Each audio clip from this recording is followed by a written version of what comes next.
बच्चों लोग, आपके सामने एक क्वेश्चन पूछा हुआ है कि जब आप 2,2,5,5 टेट्रामिथाइल हेक्सेन का मोनोक्लोरेशन करते हो तो कितना आपके पास आइसोमर्स क्रिएट होगा इस प्रोसेस में। ध्यान देना, सबसे पहले हम लोग क्या करेंगे, इसके स्ट्रक्चर को ड्रॉ करते हैं 2,2,5,5 टेट्रामिथाइल हेक्सेन को। तो 6 कार्बन का चेन होगा बच्चों लोग। अब इसमें 2 पोजीशन मान लेते हैं, लेफ्ट साइड से नंबरिंग करेंगे। लेफ्ट का नंबरिंग के अकॉर्डिंग क्या 2 पोजीशन यहाँ हो तो यहाँ पे मिथाइल लगा दो और 5 पॉइंट में मिथाइल लगा दो। बेटर, और आपको बता रहे हैं इसका बॉन्ड आपको इस तरह से फिगर ड्रॉ करो, इससे क्या होगा और आपको समझाना मेरे लिए आसान हो जाएगा।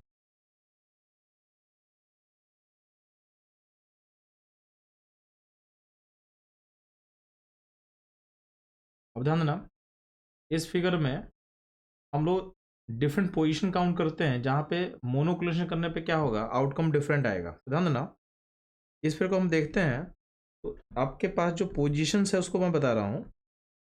ये जो पोजीशन है, ये पोजीशन है, ये पोजीशन है, ये पोजीशन है, ये पोजीशन है, ये पोजीशन। तो जो 6 पोजीशन दिख रहा है ये आइडेंटिकल पोजीशन है। यहाँ पे कहीं भी आप क्लोरीन लगाओ तो सेम ही दिखेगा, यानी आपको इसको पोजीशन नंबर 1 बोलोगे तो ए भी 1 होगा, ए भी 1 होगा, ए भी 1 होगा, ए भी 1 होगा। ये सारा पोजीशन एक ही पोजीशन की तरह काउंट होगा, यानी यहाँ पे क्लोरीन कहीं भी लगेगा आउटकम एक ही आने वाला है। नेक्स्ट ध्यान देना, मोनोक्लोरेशन के केस में यहाँ जो पोजीशन है दोनों आइडेंटिकल है, तो इसको पोजीशन नंबर आप 2 बोलोगे तो ए भी 2 होगा, ए भी 2 होगा। ठीक, यहाँ 2 पोजीशन में आप क्लोरीन का स्ट्रक्चर को ड्रॉ कर सकते हो, तो इसको हम ड्रॉ करते हैं। मान लेते हैं लेफ्ट साइड में CH2Cl हम जोड़ दिए, तो फिगर आपको ऐसा दिखेगा।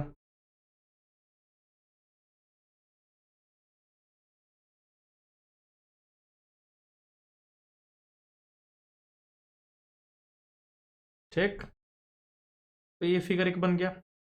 अब अगर हम सेकंड पोजीशन में अगर जोड़ेंगे फिगर को क्लोरीन में, क्लोरीन जोड़ने पे क्या बनेगा बच्चों लोग, तो सेकंड पॉइंट पे अगर हम क्लोरीन ऐड करेंगे आपका सिस्टम इस तरीके से बनेगा।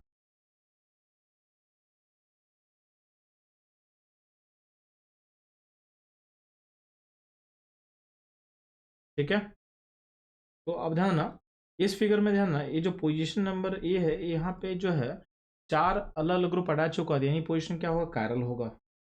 ये पोजीशन कार्बन क्या हो जाएगा, कायरल। अब कायरल कार्बन में आपको पता है इसमें डी और एल दो पॉसिबिलिटी पॉसिबल है, इसका डी भी पॉसिबल है, इसका एल भी पॉसिबल है इस फिगर का। यानी अगर टोटल पॉसिबिलिटी काउंट करें तो इस फिगर का एक पॉसिबिलिटी, इस फिगर में एक पॉसिबिलिटी होगा जो डी होगा और एक पॉसिबिलिटी होगा जो एल होगा।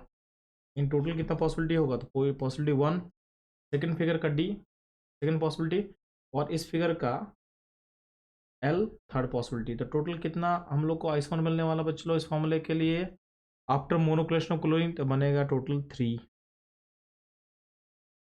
तो बच्चों लोग एक क्वेश्चन में आपको स्ट्रक्चर ड्रॉ करना आना चाहिए, आपको मोनोक्लोरेशन करने में क्या करना होता है पता होना चाहिए, प्लस आपको थोड़ा बहुत नॉलेज पता होना चाहिए ऑप्टिकल आइसोमर के बारे में।